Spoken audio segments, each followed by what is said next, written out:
nosotros. Sí, claro.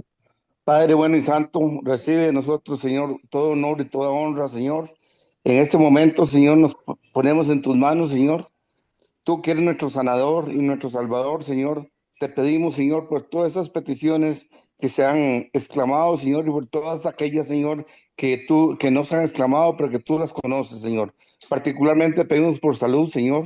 Mira cuántos enfermos tenemos, Señor, en nuestras congregaciones. Señor, ten piedad de ellos, Señor. Haz tu santa voluntad, Señor. También te pedimos por aquellas personas que hoy no tienen trabajo, que pronto, Señor, tú les des un trabajito, Señor. Te pedimos también por las finanzas personales, Señor, por las finanzas de la congregación, Señor, para que siempre sean finanzas sanas, para poder siempre ayudar a nuestros hermanos queridos, Señor. Así te lo pedimos en el nombre del Padre, en el nombre del Hijo y en el nombre del Espíritu Santo. Amén. Amén, amén. Gloria a Dios por todo lo que Él hace en cada una de nuestras vidas. Hermano Eric, el tiempo es tuyo. Muy bien, muchas gracias, mis hermanos. Continuamos ¿cómo se llama? Con las parábolas de Jesús, ¿verdad? Hoy vamos a ver una parábola que está en Mateo 20, 1 al 16, y es los obreros de la viña. Ya les voy a compartir la pantalla. Denme un segundito. Ya les comparto la pantalla para que comencemos inmediatamente. Ya estamos grabando. Quiero saludar a las personas que se nos unen también por Facebook Live, para que Dios les bendiga y para que este estudio sea de edificación para todos nosotros. Y recuerde que si alguien desea intervenir, ya en la enseñanza me cuesta mucho ver si alguien levanta la mano. Entonces prefiero que me levanten el micrófono y me digan, hermano Eric, y yo con mucho gusto le cedo la palabra. Vamos a compartir ahorita, un momentito.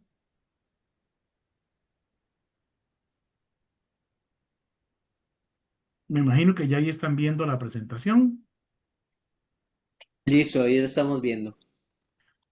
Perfecto. Vamos a ir a Mateo, capítulo 20, versos 1 al 16. Ujú. Y dice ahí, porque el reino de los cielos es semejante a un hombre, padre de familia, que salió por la mañana a contratar obreros para su viña. Y habiendo convenido con los obreros en un denario al día, los envió a su viña. Saliendo cerca de la hora tercera del día, vio a otros que estaban en la plaza desocupados y les dijo, id también vosotros a mi viña, y os daré lo que sea justo. Y ellos fueron. Salió otra vez a cerca de las horas sexta y novena e hizo lo mismo.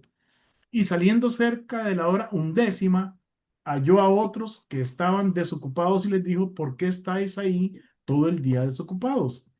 Le dijeron, porque nadie nos ha contratado. Él les dijo, id también vosotros a la viña y recibiréis lo que sea justo. Cuando llegó la noche, el señor de la viña dijo a su mayordomo, llama a los obreros y págales el jornal, comenzando desde los postreros hasta los primeros. Y al venir los que habían ido cerca de la undécima, recibieron cada uno un denario. Al venir también los primeros, pensaron que habían de recibir más, pero también ellos recibieron cada uno un denario. Al recibirlo, murmuraban contra el padre de familia, diciendo, estos postreros han trabajado una sola hora y los has hecho iguales a nosotros, que hemos soportado la carga y el calor del día. Él, respondiendo, dijo a uno de ellos, amigo, no te hago agravio. ¿No conviniste conmigo en un denario? Toma lo que es tuyo y vete. Pero quiero dar a este postrero como a ti. ¿No me es lícito hacer lo que yo quiero con lo mío? ¿O tienes tú envidia porque yo soy bueno? Así, los primeros serán postreros y los postreros primeros, porque muchos son llamados, mas pocos escogidos. Bueno, es interesante esta parábola. Y cuando un pasaje comienza con palabritas como por lo tanto o porque, significa que tenemos que echarnos para atrás para ver la razón de lo que continúa. Es decir, ¿de dónde viene esto que vamos a leer? El Señor da esta parábola como respuesta a una pregunta que se le hace en Mateo 19:27. Creo que fue Pedro el que se la hizo, que le dice, mira lo que hemos dejado, mira, lo hemos dejado todo y te hemos seguido. ¿Qué pues tendremos? Y la respuesta del Señor fue gradual. Primero, una promesa de recompensa. Mateo 19:28 al 29. Y Jesús le dijo, de cierto os digo que en la regeneración, presten atención a esa palabrita, cuando el Hijo del Hombre se siente en el trono de su gloria, eso nos ubica en el tiempo, vosotros que me habéis seguido, también os sentaréis sobre 12 tronos para juzgar a las 12 tribus de Israel. Presten atención a la palabra juzgar. Y cualquiera que haya dejado casas, o hermanos, o hermanas, o padre, o madre, o mujer, o hijos, o tierras por mi nombre, recibirá 100 veces más y heredará la vida eterna. Estuve buscando en el griego, y en el griego esa frase es 100 veces más. Lo que dice es, recibirá muchas veces más. Hay otra versión que dice, recibirá a 100 por 1. Ahora, esta respuesta es sumamente directa. Está dirigiéndose a sus 12 apóstoles. Si ustedes revisan Mateo 19, antes de la pregunta, usted verá que él está hablando con los 12. Y es uno de los 12 justamente el que le pregunta, lo hemos dejado todo, ¿qué vamos a recibir? Y Jesucristo les responde qué es lo que van a hacer y lo que van a recibir por haber seguido a Cristo dejando todo atrás o estimando como menos importante, de menos valor, el seguir a Cristo que todas sus posiciones, que todas sus posesiones o relaciones familiares. Esa palabra regeneración, en griego palingenesia, se refiere específicamente a la restauración mesiánica, es decir, y la siguiente parte de la oración lo explica. Él les dijo, de cierto os digo que en la regeneración, cuando el Hijo del Hombre se siente en el trono de su gloria, solo hay una época en la historia humana donde eso va a suceder. Y se llama el milenio, el reino milenial de Cristo. Bienvenido hermano Luis Calvo, que Dios te bendiga. Buenas noches, bendiciones. Esta promesa también se lee en Lucas 22:28 al 30. Dice, pero vosotros sois los que habéis permanecido conmigo en mis pruebas, yo pues os asigno un reino como mi Padre me lo asignó a mí. Y Lucas 28 nos deja más claro todavía el periodo al que se refiere Cristo cuando habla de la regeneración o la restauración completa de Israel, para que comáis y bebáis a mi mesa en mi reino y os sentéis en tronos juzgando a las 12 tribus de Israel.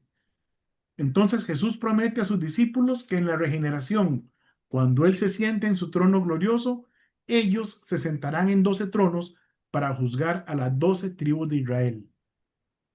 Entonces, esta promesa se encuentra en el contexto de una conversación con sus discípulos acerca de lo que van a recibir por seguirlo.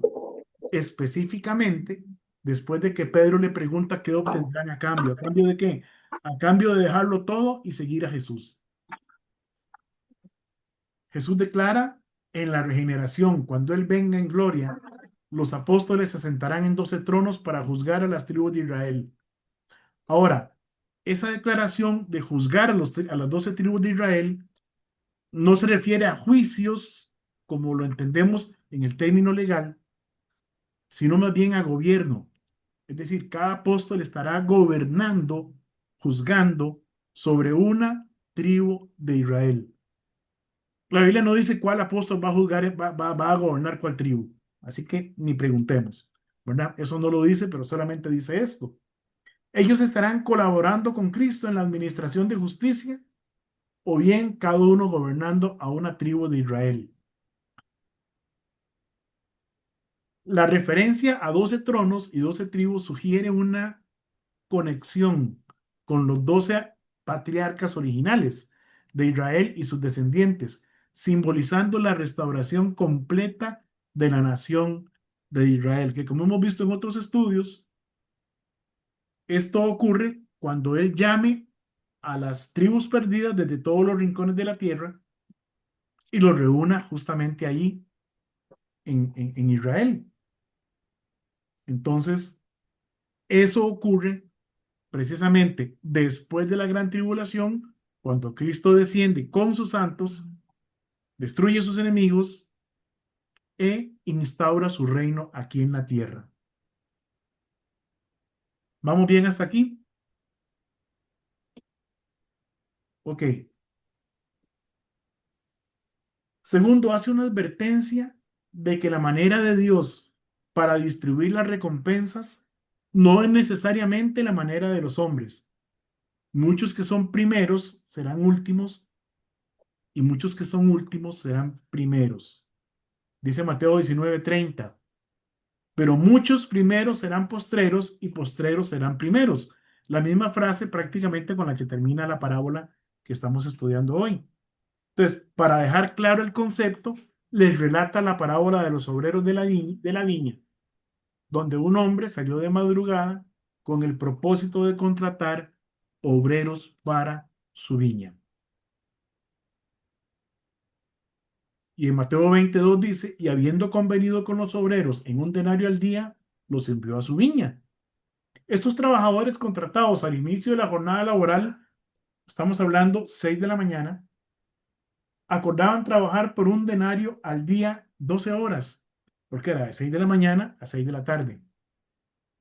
Para nosotros, ¿verdad? O sea, de la hora primera hasta la hora duodécima. El salario habitual de un obrero era un denario, así que era un acuerdo completamente normal. El trabajo lo realizarán entonces desde las 6 de la mañana hasta el final de la tarde, 6 de la tarde para nosotros. Versos 3 al 7 de Mateo 20. Saliendo cerca de la hora tercera del día, 9 de la mañana, vio otros que estaban en la plaza desocupados y les dijo también, vosotros id a mi viña y os daré lo que sea justo. Y ellos fueron. Salió otra vez cerca de las horas sexta y novena, es decir, a mediodía y a las 3 de la tarde, e hizo lo mismo. Y saliendo cerca de la hora undécima, 5 de la tarde para nosotros, halló a otros que estaban desocupados y les dijo, ¿por qué estáis ahí todo el día desocupados? Y le dijeron, porque nadie nos ha contratado. Él les dijo, y también vosotros a la viña y recibiréis lo que sea justo. Entonces, los de las 9 de la mañana posiblemente pensaron, bueno, nos va a dar la parte proporcional al tiempo que vamos a trabajar. Porque vean cuando les dijo cuánto les iba a pagar. Les dijo que les pagaría lo que sería justo, lo que fuera justo. A los que contrató al mediodía y a las 3 de la tarde, les dice exactamente lo mismo. Y a los que contrata a las 5 de la tarde, también les dice que se les pagará lo que fuera justo. Estos últimos solo trabajarían una hora. Hasta ese momento no decía nada nuevo para los discípulos. Si la cosecha no se recogía antes de que llegaran las lluvias, se iba a arruinar. Por lo tanto, recolectarla era una carrera, dice Berkeley, una carrera frenética contra el reloj. Berkeley es un comentarista teológico, ¿verdad? Un teólogo. Era una carrera contra el reloj. Es decir, es como el café para nosotros que somos naciones cafeteras, ¿verdad? Este, hay que recogerlo en cierta época, en cierto momento, o la cosecha se pierde y entonces vienen personas de Nicaragua, vienen personas de Panamá, y son contratadas y les dan ciertas comodidades para que la cosecha se recoja, porque si no, se pierde. Pues algo así estaba sucediendo. Él salió a la plaza, al mercado, donde estaba la gente esperando a ver dónde conseguían el pan para el día y contrató a todos los que pudo para recoger, para hacer la vendimia, para recoger la cosecha de uvas. Spurgeon hace una fuerte reflexión sobre estos pasajes. Dice, ¿por qué alguno de nosotros permanece inactivo en la obra de Dios o delante de Dios? ¿Acaso nada ha tenido poder para comprometernos con el servicio sagrado? ¿Podemos atrevernos a decir, nadie nos ha contratado? Vea qué interesante lo que dice este hombre al que llamaron príncipe de los predicadores en el siglo XIX, Charles Spurgeon. Nadie nos ha, ¿será que no hacemos nada en la obra de Dios porque nadie nos ha contratado? Veamos lo que dice Mateo 9:35 al 38. Recorría Jesús todas las ciudades y aldeas, enseñando en las sinagogas de ellos y predicando el evangelio del reino, sanando toda enfermedad y toda dolencia en el pueblo. Y al ver las multitudes, tuvo compasión de ellas, porque estaban desamparadas y dispersas como ovejas que no tienen pastor. Entonces dijo a sus discípulos, a la verdad la mies es mucha, mas los obreros pocos. Rogad pues al Señor de la mies que envíe obreros a su mies. ¿Cómo vemos nosotros a la gente? Cuando vemos a las personas en la calle, ¿cómo las vemos? Ah, mira que allá va aquel fulanito vestido de caja fuerte. Solo él sabe la combinación de colores que se puso en la ropa. ¿Los vemos de esa manera? ¿O decimos, mira dónde va aquel? Parece que lo van persiguiendo. ¿Cómo vemos a la gente? ¿O vemos a la gente desconcertada, sin saber que está condenada? Porque no es que van a ser condenados, es que están condenados. No es que van para el infierno, es que están en el infierno. Y es a través de la predicación que tenemos que patear las puertas del infierno y sacarlo de ahí, ¿verdad? Por si no sabían qué significa, y las puertas del infierno no prevalecerán contra ella, eso significa. La iglesia tiene el poder para patear las puertas del infierno y sacar las almas de ahí, porque ya están condenados si no conocen a Cristo. Pero ese poder lo tenemos en el Evangelio de nuestro Señor Jesucristo, por la obra que él hizo en la cruz. Y el Señor dice, rogad pues al Señor de la mies que envíe obreros a su mies. ¿Nos atreveríamos a rogarle que nos envíe a nosotros? ¿O es más fácil pedirle que envíe a otro? Ah, es que yo oro para que el Señor envíe obreros, porque yo no, yo estoy muy ocupado. O a mí me da pereza, o a mí me da vergüenza. Y él dijo, el que se avergonzare de mí, yo me avergonzaré de él delante de mi Padre. Qué feo sería llegar al tribunal de Cristo y que Jesús me diga, Eric, me avergüenzo de ti delante de mi Padre, porque tú te avergonzaste de mí. Y no está hablando de salvación, mi salvación está asegurada en Cristo. Mi salvación está asegurada en la obra que él hizo en la cruz, pero no voy a tener ninguna recompensa para después ponerla a sus pies y darle gloria, porque me avergoncé delante de él. Y ahora soy yo el que va a pasar vergüenza delante de todos aquellos, especialmente aquellos que dieron su vida por Jesucristo. Y no estoy hablando solamente de los mártires del siglo primero. Hoy hay personas entregando su vida por no negar a Cristo. Hoy hay personas que están siendo asesinadas y perseguidas por no negar a Jesucristo. Imagínese lo que es estar frente a una de esas personas y que Jesús te diga o me diga, me avergüenzo de ti porque tú te avergonzaste de mí. ¿Me atrevería yo a rogarle que sea a mí a quien envíe y no a Luis o a David o a Rigoberto o a Augusto o a Alexis?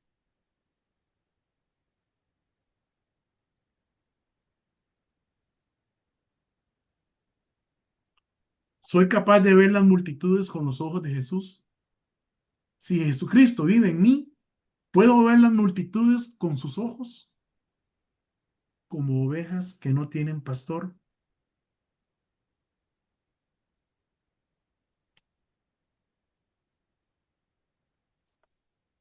Versos 8 al 10. Cuando llegó la noche, el señor de la viña dijo a su mayordomo: llama a los obreros y págales el jornal, comenzando desde los postreros, los que comenzaron a las 5 de la tarde, hasta los primeros, los que comenzaron a las 6 de la mañana. Y al venir los que habían ido cerca de la hora undécima, recibieron cada uno un denario, jornada completa. Al venir también los primeros, pensaron que habían de recibir más, pero también ellos recibieron cada uno un denario. Llamar a los trabajadores y pagarles por sus salarios, comenzando por los últimos y terminando por los primeros, ah, posiblemente tenía alguna estrategia, ¿verdad? Estos son jornaleros por los que se les paga al final de cada jornada. Y cuando llegue el momento de pagarles, los últimos se les pagó de primero. Y al recibir su pago, se les pagó una jornada completa, como si hubieran trabajado todo el día. Era obvio que los que comenzaron al inicio del día pensaron que iban a ganar mucho más. Sin embargo, cuando llegaron a la mesa donde les estaban pagando el mayordomo, recibieron un denario, lo mismo que los que trabajaron una hora. No recibieron más. Ahora, el orden de pago era importante. Si se hubiera pagado primero a los primeros trabajadores, no habrían tenido que esperar más. No habrían tenido tiempo de pensar: ahora me va a tocar más. Ellos usaron ese tiempo de espera para considerar su propia superioridad sobre los que llegaban tarde. Eso es un comentario de Charles Spurgeon también. Él dice: es posible que los primeros se sintieran heridos al ser pagados después que los demás. Usaron su tiempo de espera para considerar su superioridad sobre los que llegaban tarde. A veces pensamos que por tener un montón de años en la iglesia, en una congregación, tenemos más derechos que otros hermanos. A veces pensamos que porque mi salario es muy alto y entonces mis diezmos son más, mis ofrendas son más grandes, tengo más derechos que los demás. Pero lo cierto es que no sucede así en la iglesia del Señor. No es del que quiere ni del que corre, sino de quien Dios tenga misericordia. Dios no se está fijando en mi posición económica. Dios no se está fijando en mis capacidades naturales. Dios no se está fijando en mi preparación académica. Lo primero que Él está viendo es mi corazón. Porque no importa todo lo demás, si no tengo un corazón dispuesto para Dios, lo demás no sirve, no importa, no vale. Entonces, los que trabajaron desde las 6 de la mañana también recibieron un denario. Habían trabajado todo el día y recibieron exactamente lo que el señor de la viña les había prometido. Dice el verso 2: y convino con ellos por un denario, algo que era normal porque un denario era el pago de una jornada completa, de 6 de la mañana a 6 de la tarde. Entonces el señor de la viña hizo exactamente lo prometido, pero la suposición de ellos de que recibirían más dinero se vio frustrada. Creo que a veces actuamos así en la vida cristiana. Creemos que merecemos mejores cosas porque visiblemente, y ojo con esa palabra, visiblemente hacemos más que otros. ¿Sabe? Yo conocí a dos ancianos en la Iglesia Bautista del Redentor en Sabana. Don Tuto Molina y don Luis Molina. Don Tuto tenía casi 100 años y Tuto era 10 años y don Luis era 10 años menor. Y esos dos viejitos, más de una vez que fui a citas al Calderón Guardia, los vi repartiendo tratados y evangelizando ahí en la plaza del Calderón Guardia. Ahí pasaban ellos el día evangelizando. Podían estar en su casa, no sé, viendo tele, disfrutando, pero ellos dedicaban mucho, por no decir todo, su tiempo libre a compartir la palabra de Dios con todo el que se les atravesara en el camino. Pero en la iglesia usted no los veía haciendo nada, no eran predicadores, no eran maestros de escuela dominical, no eran diáconos, mucho menos pastores. Y si yo no los hubiera visto varias veces repartiendo tratados ahí en esa plazoleta del Calderón Guardia, posiblemente diría que viejillos más vagos, pensionados, tienen todo el tiempo del mundo y no hacen nada para el Señor. Porque así somos los seres humanos. Eso hubiera pensado yo posiblemente. Pero resulta que ellos hacían más que los que éramos muy visibles en la iglesia. Hacían mucho más.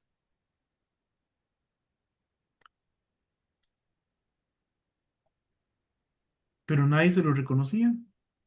Nadie les decía, hermano, qué lindo, qué montón de tratados repartiste hoy. Hoy entregaste 1500 tratados ahí en esa plaza. No, no, nadie. Ahí no había palmaditas en la espalda. ¿Por qué razón servimos al Señor? ¿Por qué razón nos esforzamos? ¿Cuál es nuestra motivación? ¿Qué esperamos recibir a cambio? ¿Servimos al Señor porque nuestro ego necesita palmaditas en la espalda? ¿O servimos al Señor porque estamos agradecidos con lo que Cristo hizo por cada uno de nosotros? Mano Rigo, ¿vas a decir algo? No, Ah, bueno, aunque si me da la oportunidad, claro. es maravilloso compartir estas buenas noticias en gratitud por lo que Él hizo por nosotros. El mundo no sabe lo que se está perdiendo y lo que se está perdiendo es demasiado maravilloso. Tampoco valoramos realmente la obra de Cristo en su plenitud.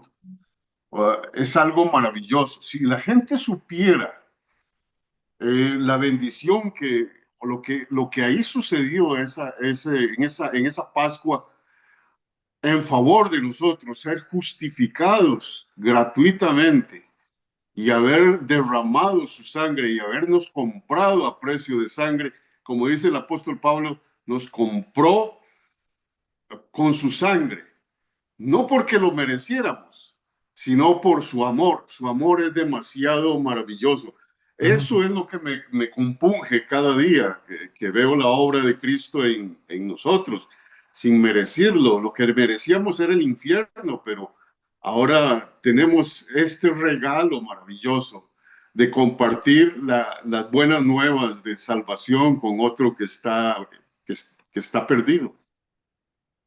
Amén. Amén. Gracias, hermano. Sí, Mucho gusto.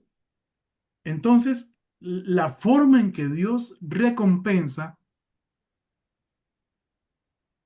eh, es desde, como lo vamos a ver más adelante, es desde su soberanía. Vamos a ver, vamos, ya me quedan 10 minutos. Vamos corriendo un político. Descontento de los primeros obreros, y al recibirlo murmuraban contra el padre de familia diciendo, versos 11 y 12, estos postreros han trabajado una sola hora y los has hecho iguales a nosotros. Vean la frase, los has hecho iguales a nosotros, que hemos soportado la carga y el calor del día. ¿Cuántas veces hemos dicho, alguno de nosotros, yo levanto las dos manos? Es que ustedes no saben el tiempo que me ha tomado a mí preparar un estudio. Y si lo haces con esa actitud, ¿para qué lo haces? Mejor no lo hagas.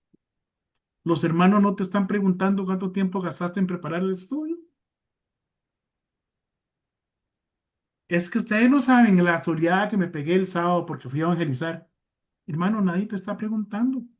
Si lo hiciste, como dijo hermano Rigoberto, fue por gratitud al Señor y no para alimentar el ego con palmaditas en la espalda. Y los has hecho iguales a nosotros. Ah, no, que ni piensen, Amán, que él es igual a mí. No, no, no, no, no, no. Él es el anfitrión y yo soy el que da la enseñanza. Venga, Eric, hágase cargo de todo, a ver si le queda tan fácil. No, no, Namán canta y toca el piano y el saxofón, pero yo predico. No, es que no es más importante el uno que el otro. Y si hablamos del hermanito Héctor, que es el que hace que cuando lleguemos nos sentemos en unas sillitas limpias y veamos el templo limpiecito y bonito. Ah, pues que a Héctor le pagan para eso. Bueno, de algo tiene que comer. ¿Sí me explico, mis hermanos? El trabajo de un hermano en la obra de Dios no es más importante que el de otro. ¿O acaso las manos son más importantes que los pies? Mm. ¿O usted camina de manos para que no se le cansen los pies? ¿O acaso usted oye por los ojos? ¿O acaso usted habla por las orejas? Algunos pareciera que sí, pero no, ¿verdad? Cada miembro del cuerpo es importante. Es más, una uñita que se ve tan insignificante. Coja un alicate y se saca una uña y me dice si todo el cuerpo no se resiente. Entonces, no hay uno de nosotros que sea más importante que otro, ni hay uno de nosotros que sea menos importante que otro. En Cristo, todos somos importantes y todo lo que hacemos debe glorificar al Señor. No sirvamos al Señor para que nos vean, sirvámosle por agradecimiento por lo que Él hizo en la cruz del Calvario por nosotros. Entonces, tras recibir el pago, los hombres contratados presentaron su queja ante el padre de familia. Les ofendió que éste les diera a los hombres que trabajaron menos el mismo trato que a ellos. El capataz Pastor, pagó el dinero. Amén. quería compartir algo. En una ocasión, cuando llegaron y le dijeron llegó un periodista le preguntó antes, él le digo, para que usted tiene ese jet, con ese jet usted puede haber comprado, alimentado a muchas familias. Entonces se volvió y le dijo, yo ayudo más y mucho más que usted, se lo puedo asegurar. La única diferencia es que no me ando exhibiendo. Y muchas veces, como usted lo mencionaba, queremos que la gente nos vea, nos exhiben. Y si usted ve, los ministerios que son más buscados son la música o iglesias que tienen ministerio de danza, la danza. Pero los ministerios como los diáconos, como las personas humanas que limpian, como las personas de aseo, son ministerios que no son buscados, porque son misterios que están ahí en lo oculto que nadie ve. Y el ser humano siempre busca la forma de poder llamar la atención de que véanme, ya estoy haciendo algo importante, pero no nos damos cuenta, como usted lo mencionaba, que en el reino de Dios, el que no ve, el que no ven, el que nadie está viendo, es el que tiene más valor para el reino de Dios, porque el mismo Jesucristo lo dijo, no sepa a tu izquierda lo que hace tu derecha, ¿verdad? Amén. Gracias, hermano. Bueno, el capataz pagó el dinero, pero él estaba allí, dice otro teólogo de apellido Bruce, disfrutando de la escena, viendo lo que estaba pasando con aquellos trabajadores, bien envanecidos pensando que ellos, iban a recibir más. Ahora, es fácil, desde nuestra perspectiva humana, simpatizar con los que trabajaron todo el día. De ahí, si a esto le pagaron jornada completa por una hora, a esos pobres páganle aunque sea jornada y media. Ellos estaban trabajando mientras el resto estaba ocioso. Se llevaron todo el calor del día mientras los otros estaban ahí protegiéndose del sol y cobran exactamente lo mismo. Pero hay una cosa que se llama la soberanía del Señor de la viña. Y el Señor de la viña respondiendo, A uno de ellos dijo, amigo, no te hago agravio. ¿No conviniste conmigo en un denario? Toma lo que es tuyo y vete. Pero yo quiero dar a este postrero como a ti. No me es lícito hacer lo que quiero con lo mío, o tú tienes envidia porque yo soy bueno. Así los primeros serán postreros y los postreros primeros, porque muchos son llamados, mas pocos escogidos. Dios tiene el poder para recompensar a unos y a otros de la manera que Él quiera, aún haciendo el mismo trabajo, aún haciendo exactamente lo mismo y de la misma manera y con la misma actitud. Dios podría darle a uno diferente de a otro. Sin embargo, hay algo que tenemos que ver.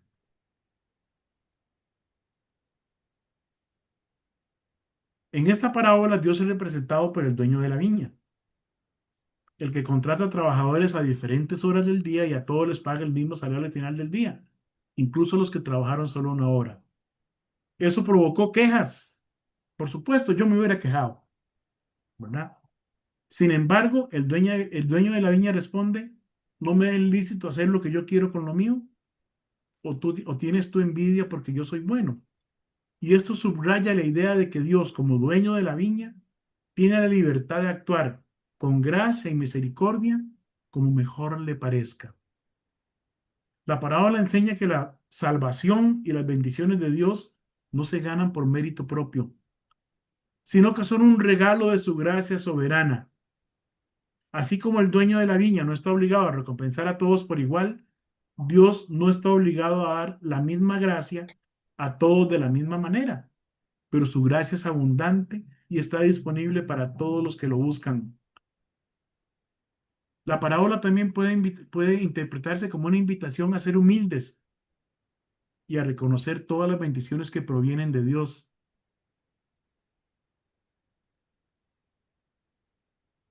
No por ser más visible, estamos haciendo un trabajo mejor que otros hermanos. No nos equivoquemos en eso, ¿verdad? No nos equivoquemos en eso. Tenemos que ser humildes porque, ¿sabe? Dios en su momento pone a cada uno en el lugar que le corresponde. Y si su lugar no es aquí, sino aquí, dicen que entre más altos está, más violenta es la caída.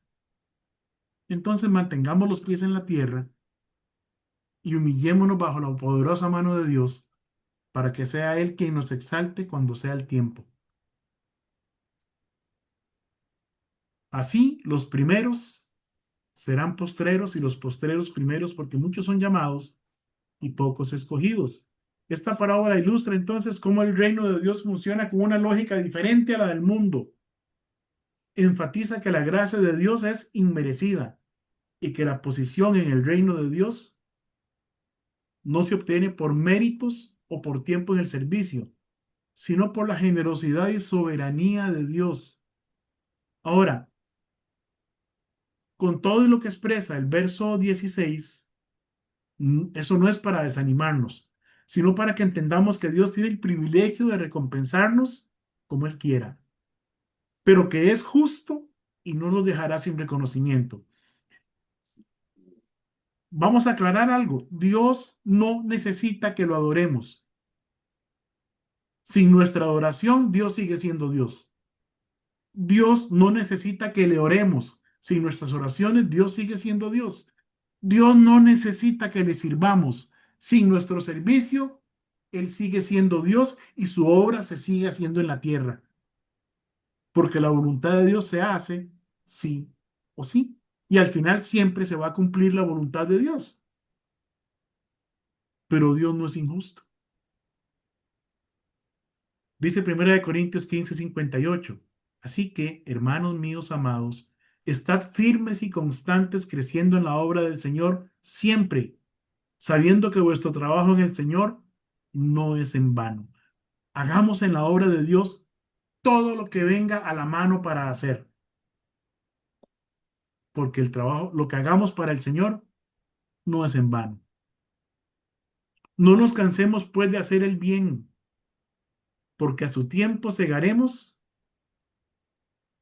si no desmayamos. Gálatas 6:9.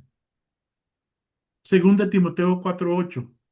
Por lo demás me está guardada la corona de justicia, dice Pablo, la cual me dará el Señor, juez justo, en aquel día, y no solo a mí, sino también a todos los que aman su venida.